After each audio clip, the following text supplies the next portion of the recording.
Welcome to In This Body, a podcast where we dive deep into the potent power of embodiment. I'm your host, Ailey Jolie, a psychotherapist deeply passionate about living life fully from the wisdom within your very own body. The podcast In This Body is a love letter to embodiment, a podcast dedicated to asking important questions like, how does connecting to your body change your life? How does connecting to your body enhance your capacity to love more deeply and live more authentically? And how can collective embodiment alter the course of our shared world? Join me for consciously curated conversations with leading experts. Each episode is intended to support you in reconnecting to your very own body. This podcast will be available for free wherever you get your podcasts, making it easy for you to stay connected to In This Body, the podcast with me, Ailey Jolie. Welcome to In This Body. Today I'm honored to introduce Staci Haines, a pioneer in the field of somatics and a thought leader at the intersection of personal and social transformation. Staci has spent over 30 years developing and teaching somatic practices focusing on trauma healing, embodied leadership, and transformative justice. She co-founded Generative Somatics, an organization dedicated to bringing somatics into social and environmental justice movements, and is the founder of Generation 5, a nonprofit working to end childhood sexual abuse within 5 generations. Staci's work is deeply committed to the idea that personal and social change are interconnected. Her innovative approaches have helped shape the field of somatics, making it a powerful tool for addressing both individual trauma and broader social justice issues like racism, sexism, and climate justice too. She is also a senior teacher and core designer of the somatic methodology at the Strozzi Institute, where she leads teacher training programs and works with larger social change organizations. Staci is the author of the influential book, The Politics of Trauma, Somatics, Healing, and Social Justice, which explores how trauma is not just a personal experience, but also a deeply connected to social and political contexts too. Her earlier work was Healing Sex, a mind-body approach to healing sexual trauma that was groundbreaking for survivors of sexual trauma. Staci, I am thrilled to have you here today to discuss embodiment's powerful role in both healing the personal and collective wounds. Welcome to In This Body, the podcast with me, Ailey Jolie.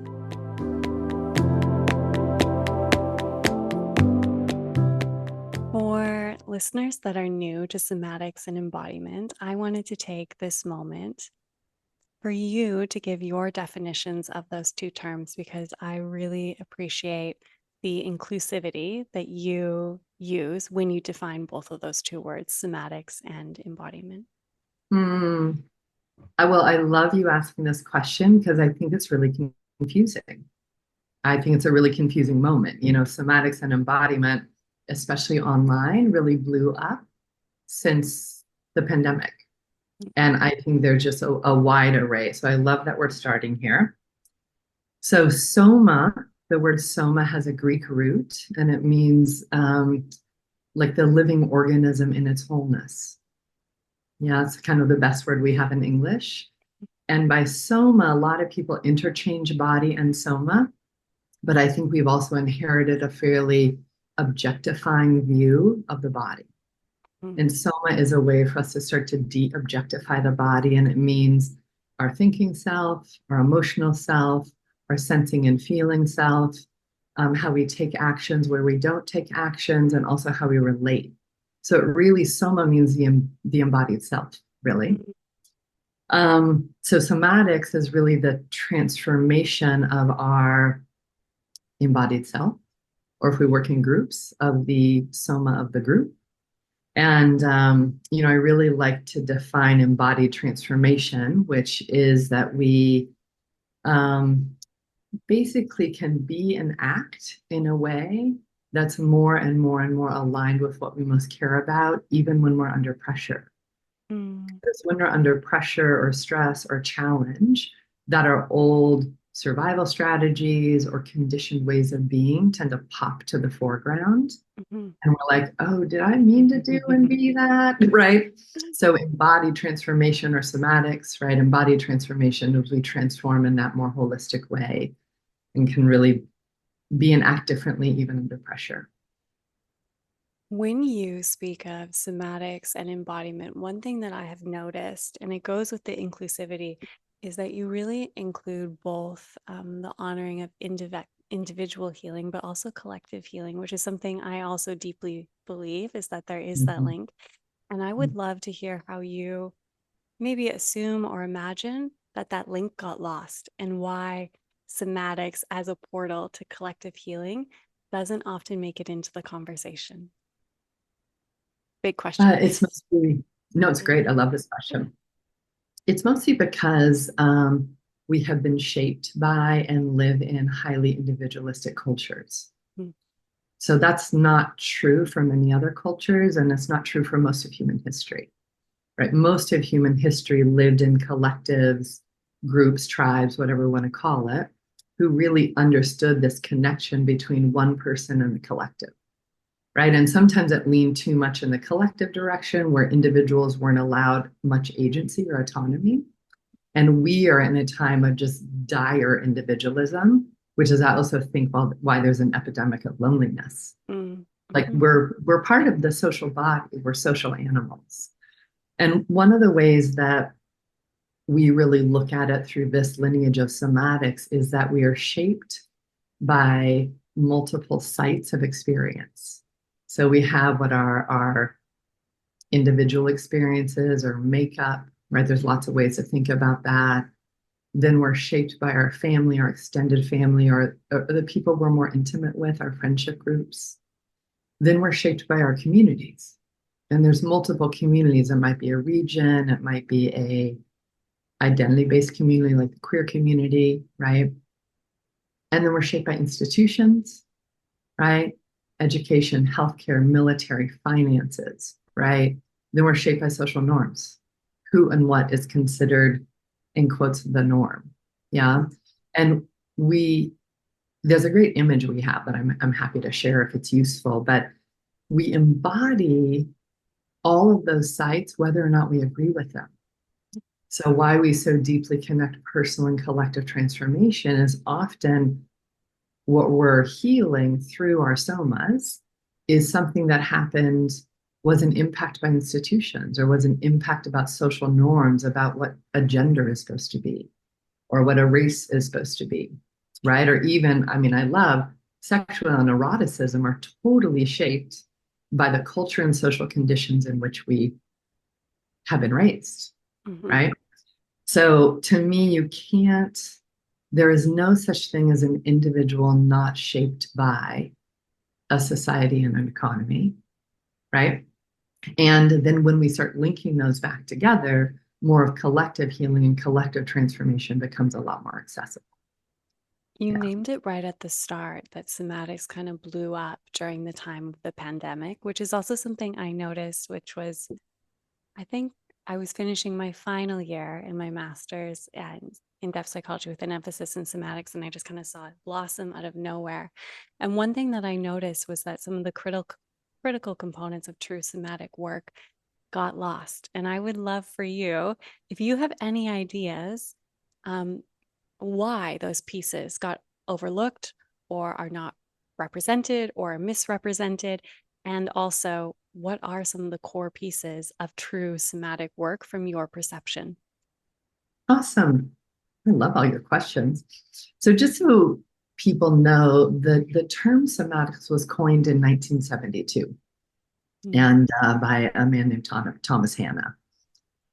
Now, again, if we look big picture cross culturally, holistic transformation and healing has been practiced in many, many ways.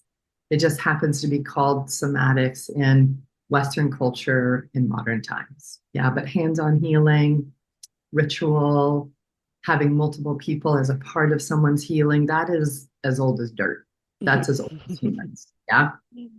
And but what I notice happening, and this happened with Eastern meditation traditions and Eastern yogic traditions as well, is when that flows into a Western context, a kind of shattering can happen in which the coherence of, let's call it an approach or a methodology, is again pushed through this individualism or push through Western interpretations of mental health, right?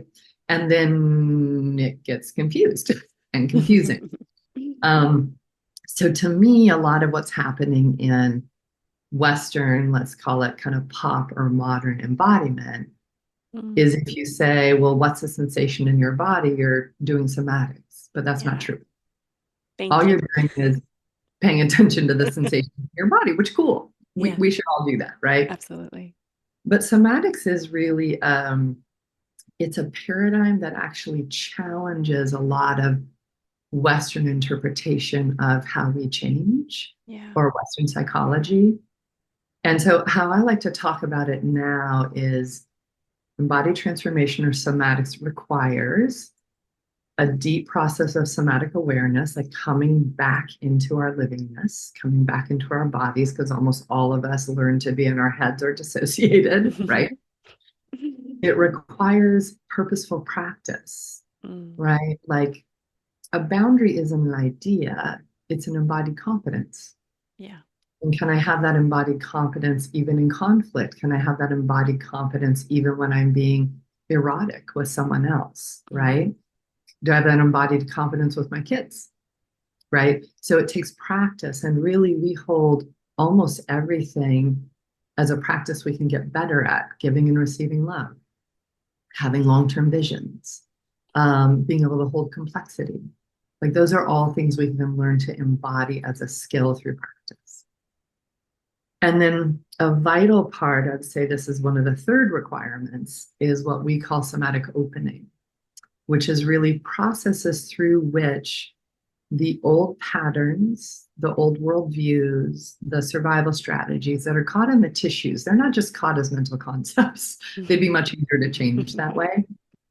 But they're caught in our tissues. Those get a chance to get supported, thaw, and let that protective impulse process through the body so that we're at a place of more current time and choice again. And hands-on touch is a big part of that. And a lot of, because Western psychology really poo-poos touch, really what they're poo-pooing is crossing boundaries and sexual violation, which we don't want any of that. Somatics doesn't want that anyway. We don't want that in our cultures, in our lives.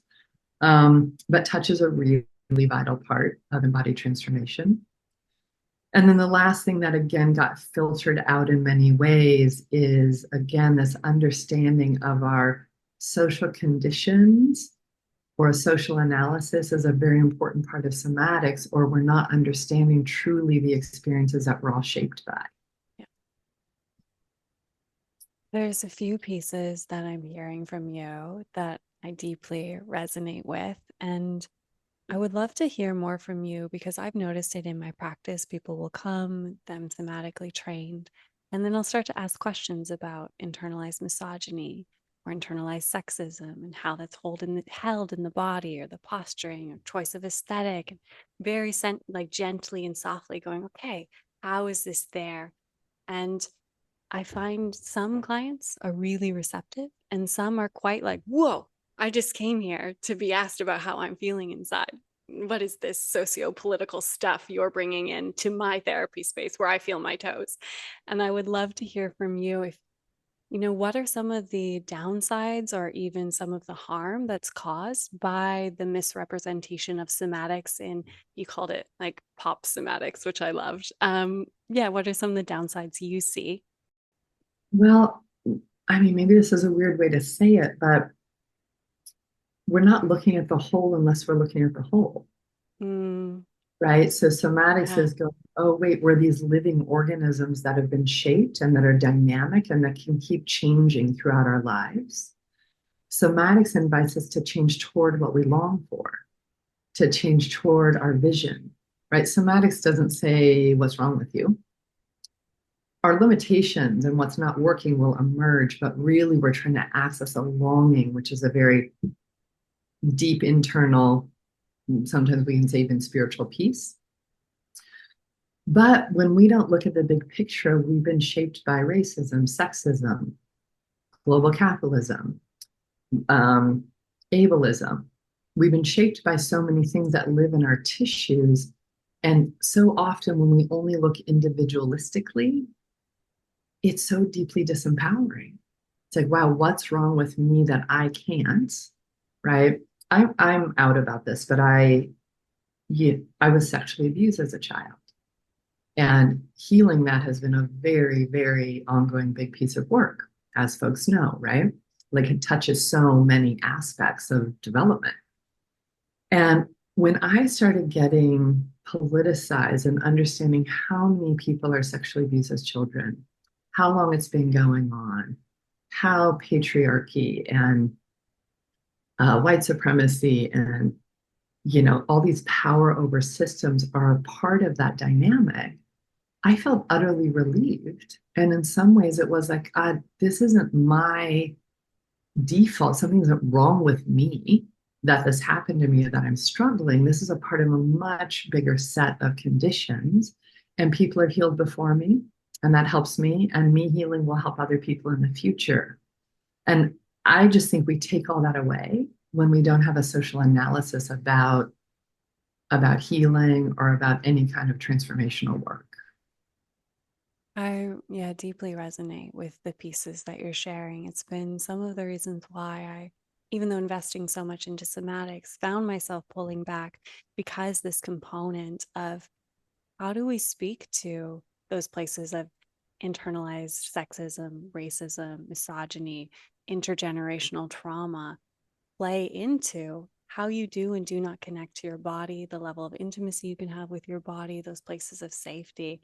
And I would love to hear from you how you like subtly weave that in when you are working with someone or in the, I know you do group work, like how you start to trickle that in because there can be a resistance to it. And I even think for myself at the beginning journey of starting to like look at, okay, how is the sexual abuse held in my body? How is all this sexual violence here?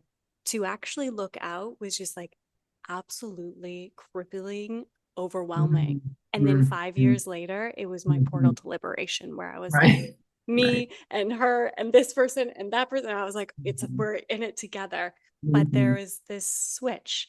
So I would love Mm-hmm. to hear for you how you kind of discern when you're ready to like start looking at those systems and how you maybe subtly weave that into the Yeah. conversation of healing. First of all, I think different people come in through different doorways. Like I work with a lot of people where what they come in through is social justice. Yeah. They're like, boom, boom, boom. I have all the analysis. I'm totally in. And then they're like, oh my God, feel myself. Oh, this is really overwhelming, right? So that's that doorway. Yeah. And then sometimes it's the doorway that's a more individualistic therapeutic road. And then it's like, I think it's just inviting people to see, feel, and hear the actual stories that their bodies are telling. Mm. So I'll give this example. There was a client I worked with. She's just an amazing person. Um, and, in many ways, what she came in with is a very, very collapsed in sunken chest. Almost like what her body communicated was an apology, like, I'm sorry, right? Very much like an embodied appeasement. And one of her struggles is all the people she dated and her partners picked her. She never chose. And then you can imagine the people who would choose that shape. Mm-hmm. Yeah. So it was not mutually empowering, Yeah. let's say that way. There was not a lot of attending to consent in a deep Mm-hmm. way, right? And she was like, I have to change this. So as we gently worked with her soma, really when we got into what created that shape in her, it was a combination of the Catholic Church, her father being in leadership in the Catholic Church, him and multiple people sexually abusing her. And when she engaged the state, Mm-hmm. the legal system, her entire family opted with the church and the father and crushed her. Mm-hmm. How do we actually unpack that without talking about broader systems? Then at some point, feminism, which she already knew about, she was like, oh, right? but her body actually told the story, and there was a container for it to rest into as it came out of her body. And again, to me, since you also work with sexuality and eroticism, I have no idea how we'd really unpack empowered, self defined, deeply consensual sexuality or eroticism without having to unpack domination, religion, blah, blah, blah. Mm-hmm. Because it's such a controlling sexuality is such a tool of control in many of those places, right? One thing I have heard you speak about previously, and it really inspired me to look into my relationship to power, just in general, is how somatics really redefines what power is. Mm-hmm. Yeah, I Mm-hmm. would love to hear you speak to that if that is a clear enough kind of opening question for you. That totally is. I mean, what a great inquiry, right? What is power? What's Mm, power? I mean, in some ways, I love all of us just listening to go, what happens in your soma when we say, what's power? Right? A lot of us, because again of our lived experiences, and that most of us, if not almost all of us, are raised and live in a power over based society, not a mm, power with society, is many of us identify power with violence, right? Like that's the automatic soma's mm, experience and association. But when we really stay in that inquiry, like what's power, there's so many different ways we can come into relationship with that energy. Like there's a capacity to connect into an aliveness, an agency, a self-defining quality of power that's from the inside out. And I think that power is essentially life affirming. mm, When it doesn't have a lot of survival strategies attached to it, like I have to make you bad for me to be safe, or I have to take you down for me to be okay. When that stuff gets cleared out of us, there's like a life affirming power that runs through us. And I think in many ways we feel and see it as a kind of presence or potency in other people, right? I mean, I've seen people who've embodied power over, and it's scary, but it's not compelling, no.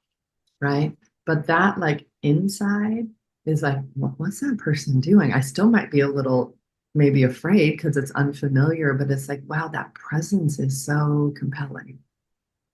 I also think it's important to unpack that we can learn to generate a sense of safety from the inside out that doesn't depend so much on the outside in, that Mm, is so freeing. And that doesn't mean real shit isn't happening in our families, in our communities, in the world, but it gives us a different place from which to navigate it, make choices about it, remove ourselves from situations where there's harm going on. And then lastly, with power, there's power over where people are harmed, dominated, exploited, right? So a few can have a lot, right? That's what we all inherited, and that's what we're trying to change. But then there's also like the power with that we're trying to build in social movements. mm, Right? It's like how relaxing and awesome would it be to live in equity, right?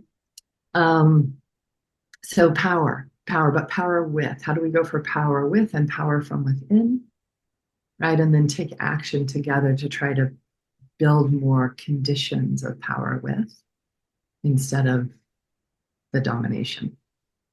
I asked this question because the original entry point for me to your work was around like sexual healing, sexual abuse.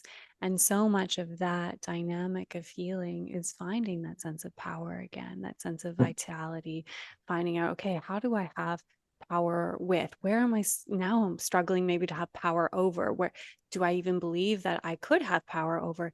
And these deep questions that come up also around the body, which can be even if you don't believe that your body is a source of power over, how it can be that for other people based on those systems. And it leads me to a question I would love to hear from you is, how do we change in ourselves this just very inherent and invisible lens of objectification that we have on the body? Oh, When the body being objectified, and if we play into that, can be a source of power with or power over, depending on how you're going to leverage that and what you're going to do with that. But I would love to hear from you about objectification in the body, because every mhm. time you speak about it, I've listened to you other places, my heart expands. I'm like, oh, thank Thank you. you. That's so sweet. That's so sweet. Maybe the way that's coming to me to enter this is, if we look at soil and healthy soil, Mhm. it's not a thing, it's alive, right? It's alive, what's happening in soil, right? And if people are like, what is she talking about? Just like YouTube, healthy soil, right? Or regenerating soil. We are living organisms. We're not things. We're not things. But what happens is so much. We also, I find it so interesting, our somas, our mind, body, spirits are incredible at adaptation, right?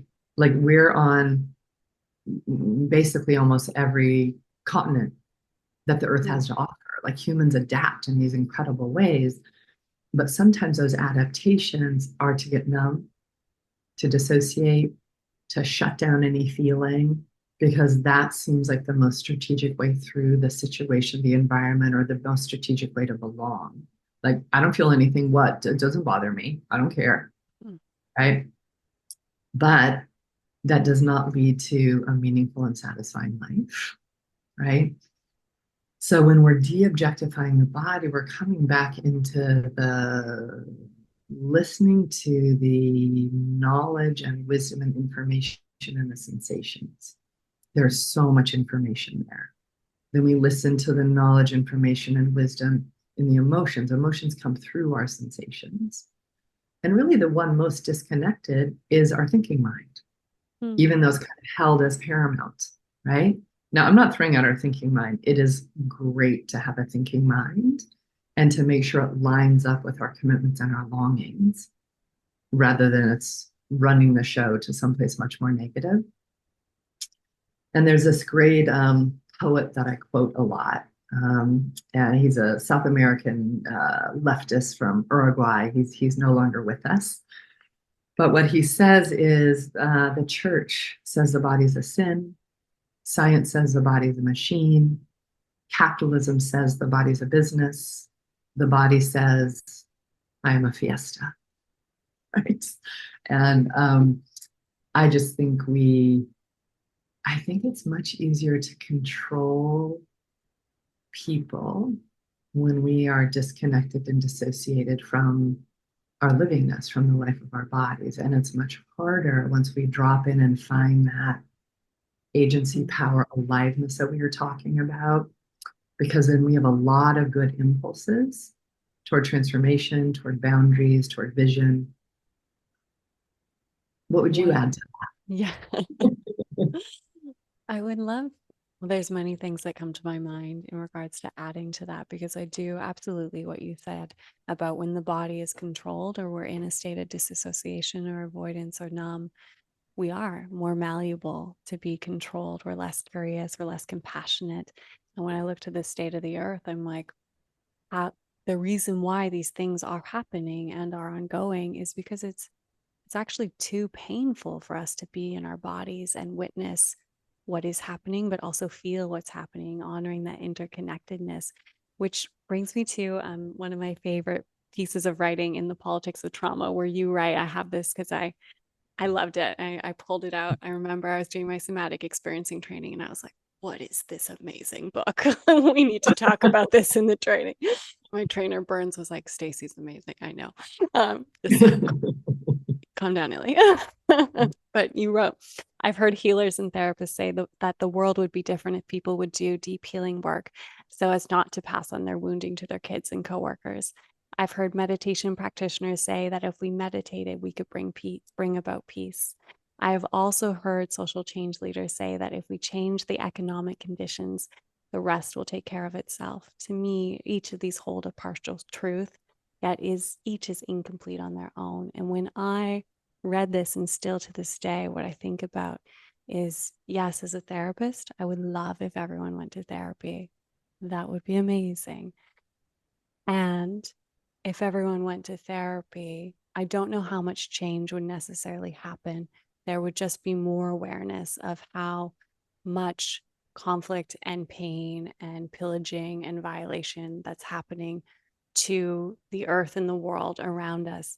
And why this specifically, this quote just like grabbed my interest is because it felt like you were laying the sprinkles for a conversation around how somatics plays into eco psychology, ecofeminism, climate change, and spirituality as well. And maybe I'm just projecting this all onto your words. You can totally bat me away if I am. But I would love to hear how you see the intersection of those pieces in what is actually needed in a complete way for collective healing, if somatics can be a pathway towards that, which I believe it can be. Yeah, that's awesome. I'm just kind of deciding what doorway. Um, there's something called primary, secondary, and tertiary prevention that comes from public health. And the image people use, which I don't really like this image, but is tertiary prevention is there's people drowning in the river, you pull them out, you revive them, you help do PTSD work on them, right? Secondary is you go up the river a little bit farther, go upriver, and pull people out sooner, or try to put some breaks in the river, or things people can catch on to. And then primary prevention is go up and stop throwing people in the river, right? Now, what's tricky is in some ways we need all of these, right? So I've been thinking about it like this rainbow bridge. It's just like totally dorky metaphor. But I'm like, how do people who are called to the work of system and structural change, like there's people out there who spend all their time envisioning a new economy that will be sustainable for people on the planet. Thank you, people. Thank you so Yes. much for spending all your time there, right? There's other people who are like, we're going to just peel out colonization, white supremacy, and slavery from our societies and economy. All those people focusing on racial justice, thank you so much, right? And all of those people also need support, healing, and we even call it embodied leadership development, right? It's like, how do we use somatics to empower, resource, and enliven the change makers who are holding a vision for all of us? All those people who do climate justice 80 hours a week, thank you so much. How can I serve you? That's how I feel. How can I serve you? Because the more whole, connected, relational we are, the more able we are to hold complexity, the clearer we can vision and the clear strategies we can come up with. Right? Okay, so that's that doorway. The therapeutic doorway is I would love to see therapeutic models that basically say all this deep work will deepen even more when part of your healing work is serving the collective. Yes. So I'm so that excited for that moment when that comes out. I me will be too. so keen. Me too. I'm hoping that our generation right now, like our, Yeah. two, three generations in one, but Yeah. I am hoping that somatics won't get past our generation without an integrated social analysis. Yeah. That the folks who are being born now, the somatics they'll learn will be this holistic understanding. That's one of my commitments. um, but also this rainbow bridge to go, God, I'm doing all this healing around whatever, right? Like I think of another client who does, like there's been so much healing around the traumas of migration and immigration. And then what was incredible to her is start actually to join organizations that are doing immigration justice work. Totally deepened her healing. Mm-hmm. It can be 2 hours a month. It could be 10 hours a month, but that bridge. So that piece. And then let's talk spiritual practice. Really, to me, somatics is a non-denominational spiritual path. And that is only because the deeper we drop into this living, miraculous organism that we are until we die, right? Literally, spiritual growth is right there. Yeah. Connection to the vastness is right there. Knowing, not thinking interdependence, knowing interdependence is right there. And to me, I kind of think of it like I had this list of questions that when I die, if there's any presence to ask, I have a list of questions that I want to ask because I think there's some things not working that well. And I just want to be like, why is it like this? I'll tell you some of my questions, but there is such deep connection to the all within us that has lessons and teachings to help us navigate life, actually to help us die. Yeah. Right. And I just think there are many, many cultures that have listened deeply to that, whether it's through meditation or yoga or ceremonial practice or plant medicine. They listen very deeply and then built that into path and practice. Mm-hmm. I think for somatics, as well as any other path, we always have to pay attention to when that stuff gets dogmatic and fixed and rigid and loosen it up and let it go again. Right? Because even spiritual path is a living, dynamic process, not a right and a wrong. But it's right in us. It's right in our somas. I think it's part of our birth inheritance. What do you perceive stops spirituality? And it may just be the perception that we have of spirituality from being in the conversations around somatics. Because when I look to my journey with somatics, it was actually going into my body, feeling that sense of oneness, that interconnectedness. My experiences on meditation retreats and long extended periods of silence or plant medicine or training as a dancer and going into that deeply spiritual place that led me to somatics. I worked with practitioners who had that, but then when I found myself in the trainings again and again and again, I will forever remember just sitting there and being like, what the heck is this? Like, this is not what my therapist was doing with me or that somatic meditation teacher or that retreat I've done. Like, what is this like very heady thing that they want me to procedurally manualize and then do again in front of video for them? This is not what I thought it was. And I'm curious for you to speak to like why you think that piece of spirituality and oneness and connection in the body gets missed when we speak about somatics, specifically in the psychological kind of Yeah. therapeutic realm.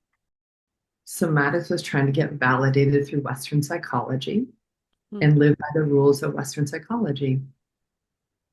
There's some benefits to that, Mm-hmm. but it means that there's such a deep focus on bureaucracy, on standardization, on certification. Mm-hmm. And again, somatic competence is really important. But you and I know there's plenty of certified therapists who aren't competent in many domains, right? And they're competent in some. There's many, whoever is certified for anything, certification doesn't equal competence. And I just think there's such an orientation toward that the kind of living, embodied, dynamic, revelatory path of somatic opening, somatic awareness, somatic practices, right?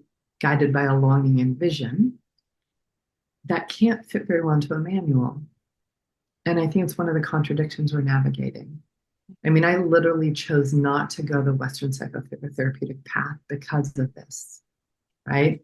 And I also train differently to stay outside of that system because it wasn't political. There's too many reasons. There are too many obstacles. I was like, I'm going to go a different Yeah. path.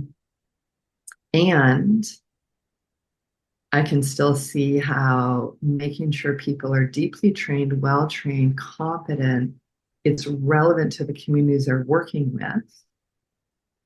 That takes a good 5, 6 years, right? And do we put a certification stamp on it? We could, but we even chose not to do that to not distract. But we do have a path. Here's the path of competence. So I think we're just in a contradiction. And I mean, I even heard some of the somatic teachers of our generation say, my goal is to get this institutionalized into Western psychotherapy. That was their strategy. Again, cool. There's some benefits to that and there's some costs, and we should keep talking about both of those. There was another great teacher when, a bunch of us were grappling about this. He said, what if in Western psychotherapy, you're not allowed to touch because of ethics? What if the most ethical thing to do is to touch your client for their healing, right? But it needs to be informed, trained touch. Isn't it just like a free for all, right? I was going to say some of the most profound moments I've had as a therapist have been those moments where a client is in a position of brace and we have a strong enough therapeutic relationship. So they're sitting on the couch and they're like clenching the pillow and they're in the overwhelm. And we've had that dynamic and already set up that consent of like, when you're there, how would it feel for me to come across the room and sit on the couch with you? How would it feel for me to be shoulder to shoulder, hip to hip beside you while you're in that place? And for me, even when I think back on those moments, they bring me chills because there's a different intimacy that allows for a different level of, I would say, revelation of the, if I use a very psychoanalytical term, the unconscious to actually reveal itself so that something can emerge. And it's, for me, when I think of institutionalizing that or putting that in a manual, my head just gets very confused by like, but the whole process of somatics for me is kind of magical in many ways. It's very magical because I mean, it takes a lot of skill. There's a lot of training that's very important. This is the other thing that's happening as it popularizes and it's not actually very certified. Yeah. It's just like, whoa, the unevenness right now, it's very uneven. And we just want to keep coming back to like competence, taking really good care of the people that we work with, all of that good stuff.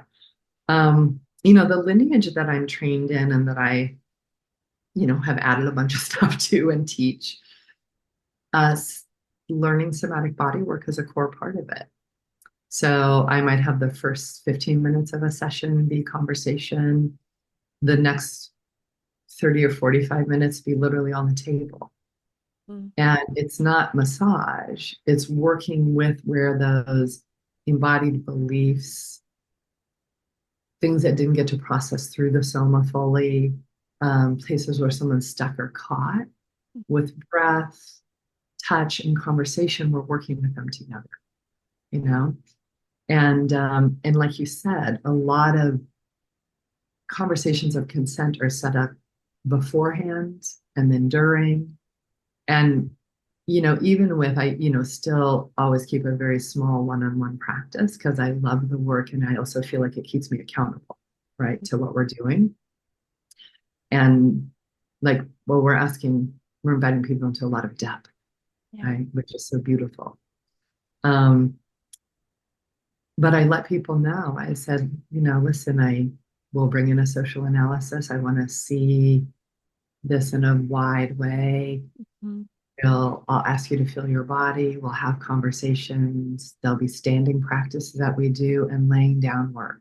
That's who you're coming to. Let's talk about that. How is that? Does that work for you? Like just from the get to let people know what the processes can look and feel like and what they serve.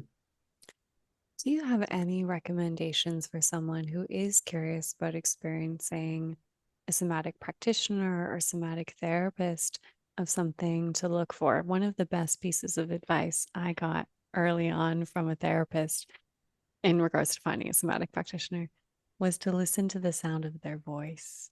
And I was like, I still think that was a really yummy piece of advice. I'm really grateful for it. Um, and I've passed that along now, but I'm curious if there are any other ones that stand out to you when it is really foreign. And like you said, there's just like a wide array of people offering somatics or somatic inspired stuff. How you find someone to work with. I think there's some core questions like interview whoever you're going to talk to, your interview. Mhm. And as you're interviewing them, I mean, I'll suggest some key questions, but as you interview them, so what am I noticing in my body as I hear and feel their body? And it doesn't mean you might not feel afraid because they might be a really good resonance and you're like, oh, I'm going to do some of my work with them, right? But you want to have some sense of like, I can rest into a process with this person. I think the thing to ask more than what their training is kind of talk to me about what you do around somatic awareness, somatic practices, and somatic opening.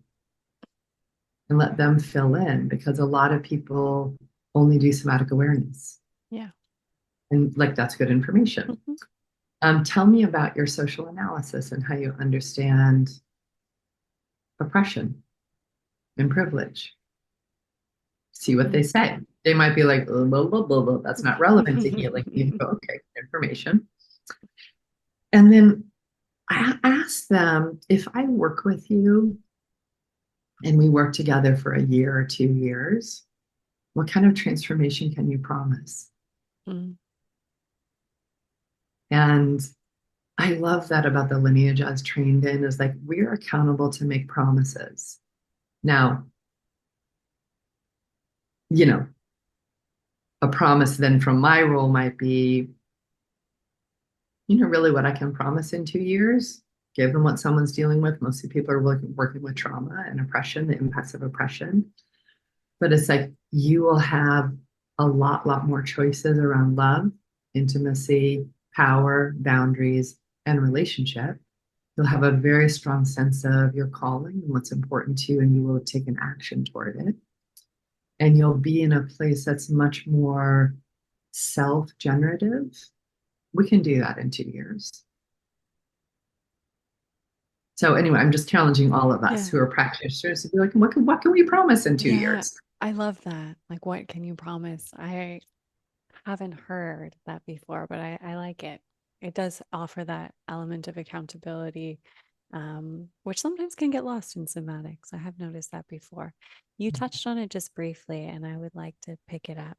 Mhm. How do you view healing from personal trauma and how that's impacted the body versus systemic oppression and how that impacts the body? If you view those two healing processes differently, I know Mhm. for myself in my life, they have been two very different journeys of like how they Mhm. impact my body, how they live in my body, how they still show up, how I navigate them, how they activate my nervous system. Even though they oftentimes get glumped together, it's something where I'm like, and pulling them apart, slowing it down, investigating them separately for me was so helpful in actually recreating a relationship with my body. So I'd love to hear from you if you work with them differently, if you hold them quite similarly, what that looks like. Interesting. That's a great question. Um, so to me, almost everything is individual and collective. Mhm. Again, if we go child sexual abuse, it's so intimate, it's so personal, but it only happens because of the collective, Yeah. right? Or if I'm thinking about how I'm shaped by patriarchy and internalized sexism, huh, right? Or how I'm shaped by white supremacy, being a white person, right? Because it's not just the negative impacts, it's also how we get shaped to separate ourselves from others and from life. Or how many of us have been trained to be like the earth's an object, dominion over the earth. I mean, we gotta thaw that stuff out. It's just not the truth, you know what I mean? So it's so interesting about do they live differently in the soma? Let me tell you, the first thing that I do distinguish is I love the slowing down.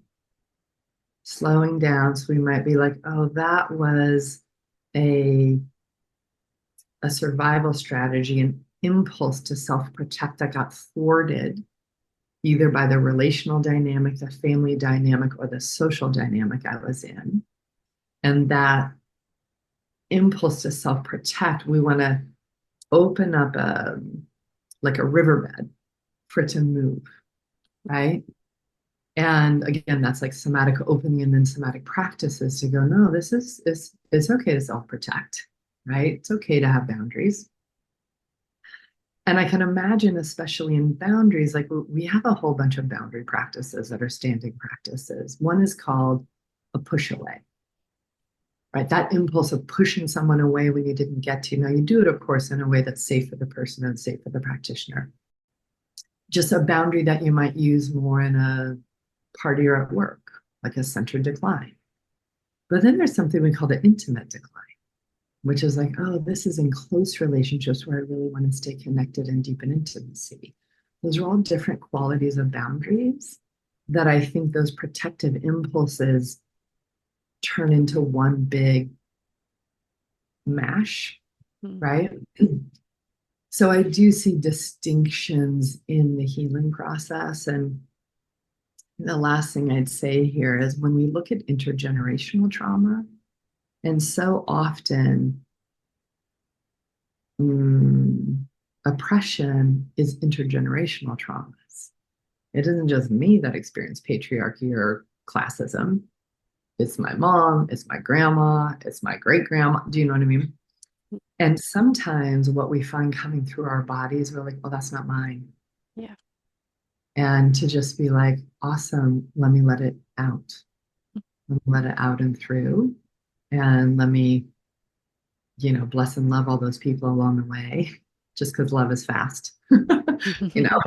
Um, so those would be some of the distinctions, but I haven't found like the outermost layer holds social oppression and the innermost layer holds the intimate abuse. Those feel pretty interconnected. But I'd be totally interested in your experience too. Yeah, one thing I have noticed is like the personal direct violation or those types of trauma.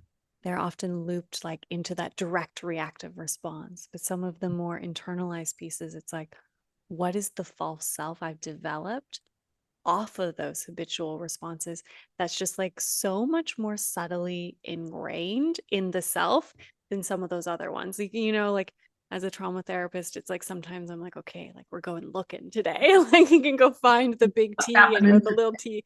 But that internalized stuff is just like, oh wow, like it's really woven into the idea of self I've created and how I pass in this world that's constantly pressing on me with systemic violation or racism or classism or And sexism, all these pieces. expectation. Yeah, Like exactly. That how too. you have to be safe. Here's how you have to be to belong.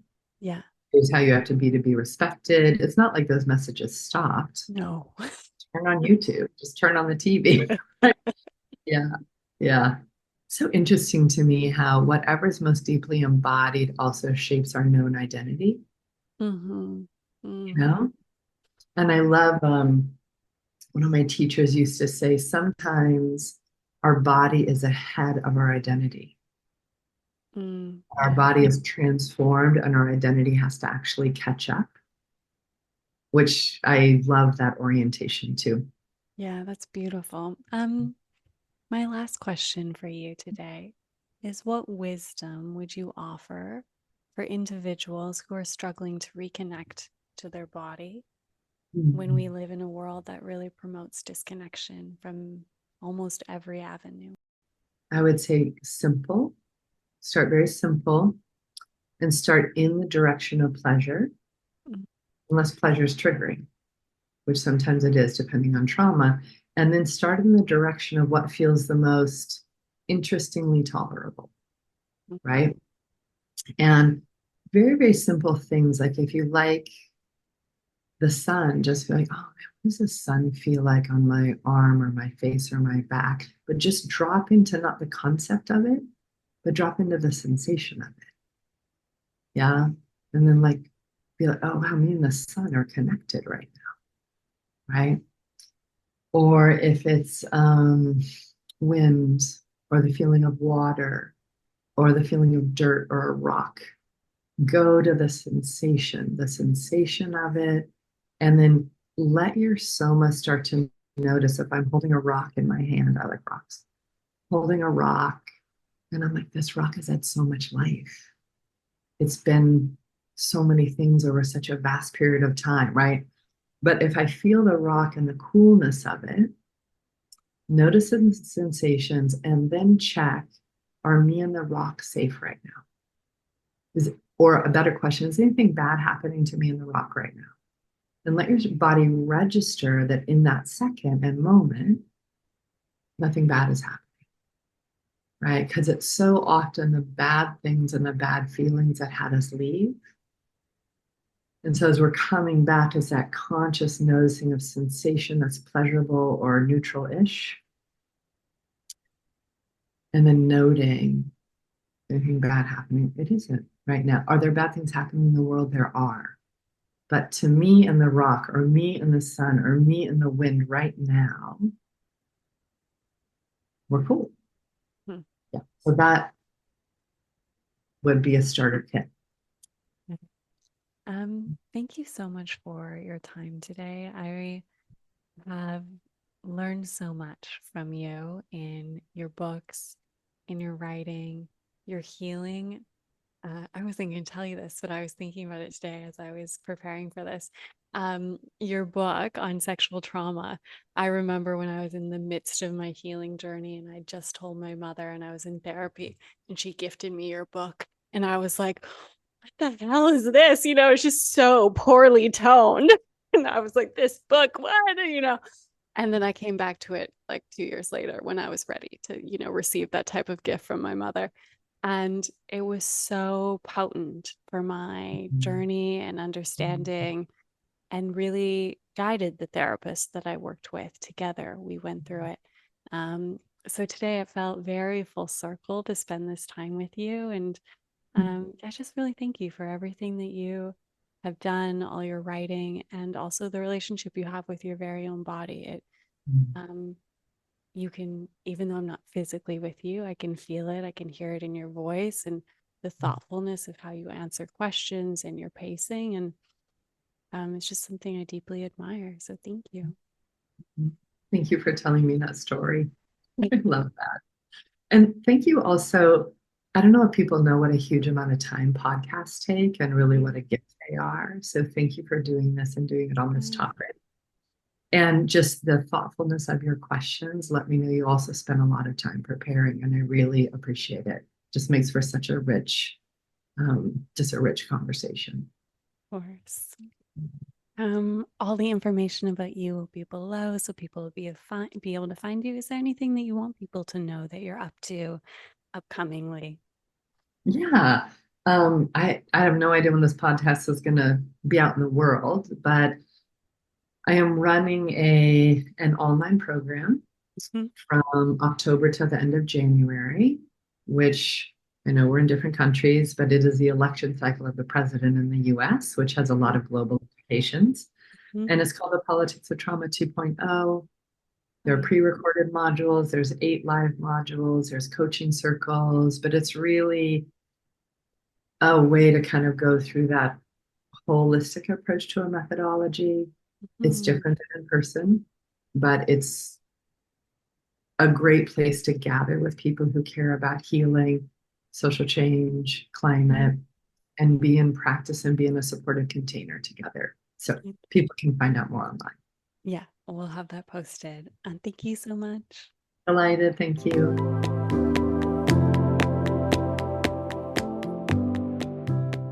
If you found value in this episode, it would mean so much to me for you to share the podcast with friends, a loved one, or on your social platforms. If you have the time, please rate and review the podcast so that this podcast reaches a larger audience and can inspire more and more humans to connect to their bodies too. Thank you for being here and nurturing the relationship you have with your very own